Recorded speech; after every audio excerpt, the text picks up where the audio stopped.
और काव्या आगे बढ़ जाती है। थोड़ी दूर जाने पर उसे गिलहरी रोती हुई दिखाई देती है। अरे, इतने घने जंगल में एक गिलहरी क्यों रो रही है? मुझे जाकर देखना चाहिए। वो गिलहरी के पास जाती है। तुम रो क्यों रही हो? मेरी मदद करो। मुझे बहुत दिनों से भूख लगी है। कुछ खाने को दे दो। ये पूरा जंगल तो फलों से भरा है। तुम खुद ही तोड़कर खा सकती हो। नहीं, मैं शापित हूँ। मैं अपने हाथों से खाना नहीं खा सकती। तुम मुझे खिला दो, तभी मेरा श्राप टूटेगा। श्राप? कैसा श्राप? तुम खुद क्यों नहीं खा सकती हो? अगर मैं खुद फल तोड़कर खाई तो मेरी उसी वक्त मृत्यु हो जाएगी। यही मेरा श्राप है और कोई नेक दिल ही मेरी मदद कर सकती है। ठीक है, मैं तुम्हें अभी फल तोड़कर खिलाती हूँ, लेकिन अगर तुमने मुझे फल खिलाया तो तुम्हारी जान भी जा सकती है। यही श्राप है मुझ पर। मुझे उससे कोई फर्क नहीं पड़ता है, क्योंकि किसी की जान बचाना सबसे बड़ा पुण्य का काम होता है। अगर मुझे तुम्हारी भूख मिटाने के लिए अपनी जान भी देनी पड़े तो मुझे कोई परवाह नहीं है। मैं जानती हूँ जान की कीमत क्या होती है। मेरी माँ ने मेरे पिताजी और मुझे छोड़ दिया था, लेकिन मैं किसी को यूं अधूरा नहीं छोड़ सकती। मैं तुम्हारे लिए कुछ लेकर आती हूँ। काव्या पास के पेड़ से एक फल तोड़ती है और गिलहरी को खिलाती है। जैसे ही गिलहरी फल खाती है, एक तेज रोशनी फैलती है और वो एक नेक रूप के रूप में बदल जाती है। ये क्या? तुम तो एक गिलहरी थी, फिर इंसान जैसे रूप में कैसे बदल गई? ये कैसे संभव है? मैं कोई साधारण जीव नहीं हूँ। मैं एक नेक रूह हूँ। सदियों पहले इस धरती पर भलाई फैलाने आई थी, लेकिन एक तांत्रिक ने मेरी शक्ति से जलकर मुझे श्राप दे दिया। उसने मेरी सारी आत्मिक शक्तियाँ एक मोती में कैद कर दी और मुझे गिलहरी का रूप दे दिया। साथ ही ये श्राप भी दिया कि मैं अपनी सच्चाई किसी से नहीं कह पाऊंगी और अपने हाथों से कभी कुछ नहीं खा पाऊंगी, ताकि मैं धीरे धीरे तड़पकर मर जाऊं। ये तो बहुत अन्याय है। उस तांत्रिक ने तुम्हारे साथ ऐसा क्यों किया? और बताओ, मैं तुम्हारी कैसे मदद कर सकती हूँ? तुम कब से इस हाल में भटक रही हो? 9 वर्षों से। 9 लंबे वर्ष बीत गए। मैंने सभी से मदद मांगी, लेकिन सब डर गए। सबको ये भ्रम था कि जो मुझे खाना खिलाएगा उसकी जान चली जाएगी। सबने मेरा साथ छोड़ दिया, लेकिन तुम पहले इंसान हो जिसने मेरे भय से ऊपर उठकर करुणा दिखाई। 9 वर्ष, लेकिन कोई जीव बिना खाए पिए इतने साल कैसे जिंदा रह सकता है? क्योंकि मैं रूह हूँ। मेरे पास आत्मिक ऊर्जा थी जो मुझे जीवित रखे हुए थी। लेकिन अब मेरी 9 वर्षों की आखिरी पूर्णिमा है। अगर इस पूर्णिमा की रात तक वो मोती मुझे नहीं मिला तो मेरा अस्तित्व सदा के लिए समाप्त हो जाएगा और मैं कभी अपने लोक नहीं जा पाऊंगी। नहीं, मैं ऐसा नहीं होने दूंगी। बताओ, वो मोती कहाँ है? मैं अभी जाकर ले आऊंगी और फिर तुम अपने लोक जा सकती हो। वो मोती तांत्रिक ने एक पुराने बरगद के पेड़ के नीचे दफना दिया था। जैसे मेरी मृत्यु होगी, वो मोती अपने आप तांत्रिक के पास चला जाएगा और फिर उसे मेरी सारी आत्मिक शक्तियां मिल जाएंगी। तब उसका अंधकार पूरी धरती पर छा जाएगा। ऐसा कभी नहीं होगा। बताओ, मैं उस मोती को कैसे प्राप्त कर सकती हूँ? जब तुम उस बरगद के पेड़ के पास पहुंचो तो जो कुछ भी वो पेड़ तुमसे कहे, बिना डर के और सच्चे दिल से करना। तभी वो मोती तुम्हारे सामने प्रकट होगा। याद रखना, संदेह नेकी की राह में सबसे बड़ा शत्रु है। मैं तैयार हूँ। मैं वो मोती लेकर आऊंगी और तुम्हें मुक्त करूंगी, चाहे इसके लिए मुझे किसी भी अंधेरे से गुजरना पड़े। काव्या वहां से निकल पड़ती है।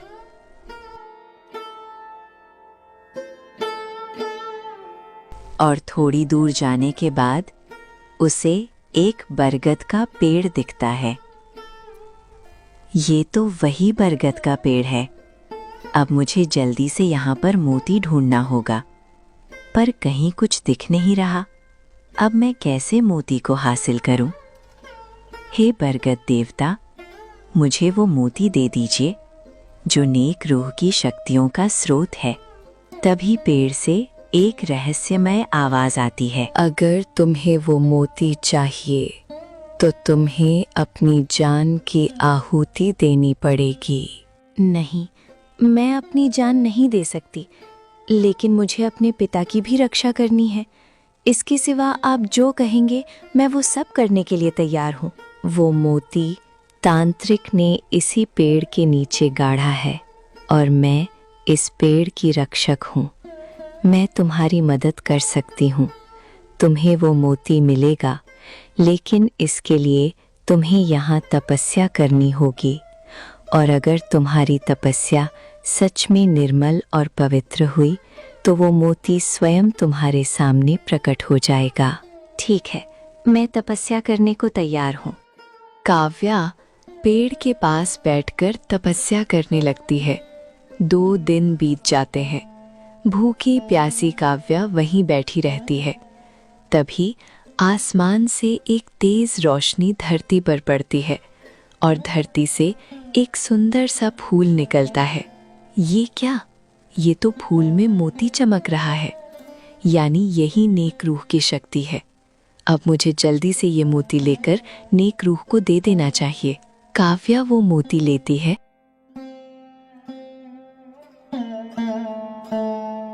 और वापस वहीं आ जाती है जहां नेक रूह पहले से इंतजार कर रही होती है।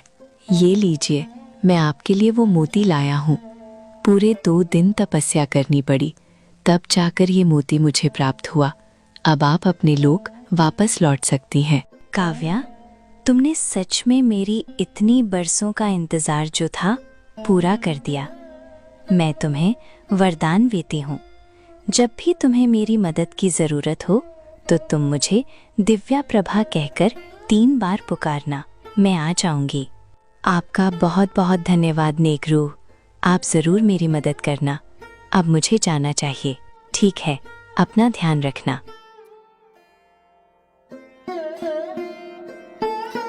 अब तो कुछ भी हो जाए, मैं वो पीपल का पत्ता लेकर ही जाऊंगी और पिताजी की परेशानी दूर कर दूंगी। 2 दिनों से घर भी नहीं गई हूँ। चाचा चाचे भी कितने परेशान होंगे। मुझे जल्दी जाना होगा। और वो जल्दी जल्दी आगे बढ़ती है। वहीं दूसरी तरफ रीना और वरुण की साजिश चल रही होती है।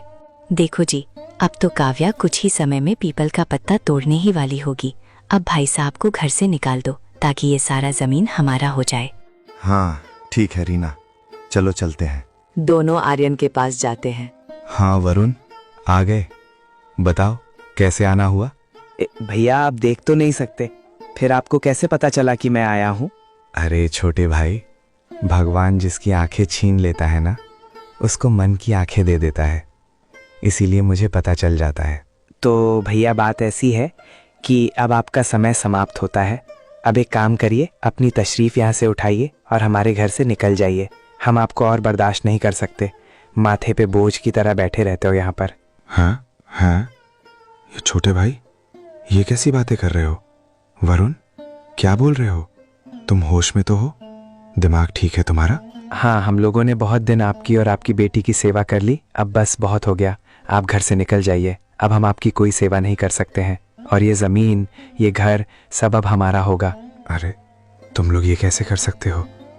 अरे तुम लोग तो इतने अच्छे थे, फिर अचानक से ये क्या हो गया? हाँ, बड़े अच्छे। अरे भैया, हमारी तो नजर शुरू से ही थी इस पर और ये सब कुछ हमारी चाल थी। हमने इतने दिनों तक आपकी और काव्या की सेवा की ताकि ये जमीन हमारे पास आ सके। अब बस बहुत हो गया, अब हमसे और सेवा नहीं होती है। अब सब कुछ हमारा हो जाएगा। हाँ चलो निकलो यहाँ से। अरे तुम लोग ऐसा नहीं कर सकते, तुम हमें धोखा नहीं दे सकते। ये बताओ मेरी बेटी कहाँ है? वो 2-3 दिन से मेरे पास एक बार भी नहीं आई है। क्या किया है तुम लोगों ने मेरी बेटी के साथ? बताओ क्या किया है? वो कभी वापस ही नहीं आने वाली है, उसे हम लोगों ने कहीं दूर भेज दिया है। सच सच बता वरुण, तूने मेरी बेटी के साथ क्या किया है? उसको कहाँ भेजा है? सच सच बता। अरे इतना उतावले काहे हो रहे हो? नीलगिरी पर्वत में भेजा है उसको। क्या? ये क्या किया तुम लोगों ने? अरे वो तो बहुत खतरनाक जगह है, तुमने मेरी बेटी को वहाँ क्यों भेजा? हमने उसे वहाँ पीपल का पत्ता तोड़ने भेजा है। अब तो वहाँ पहुँचने ही वाली होगी और पीपल का पत्ता तोड़ेगी और जैसे ही वो पत्ता तोड़ेगी वो मर जाएगी। तुम दोनों ने ऐसा क्यों किया? वो मेरी इकलौती बेटी है, तुम दोनों को ऐसा नहीं करना चाहिए था। वो तुम दोनों से कितना प्यार करती है और तुम दोनों ने उसके साथ क्या किया, विश्वासघात। हाँ, बहुत हो गया। हमें अब आप लोगों की प्यार की जरूरत नहीं है और आप भी चले जाइए यहाँ से। हाँ हाँ, चलो चलो निकलो भैया। अरे मेरे घर से तुम निकलो तो सही। हाँ, नहीं तो अब और तुमको बर्दाश्त नहीं कर सकता मैं। अरे चलो, ऐ चल निकल यहाँ से, दिमाग खराब करके रखा है। वरुण आर्यन को धक्का देता है और घर से निकाल देता है। आर्यन फूट फूट कर रोने लगता है।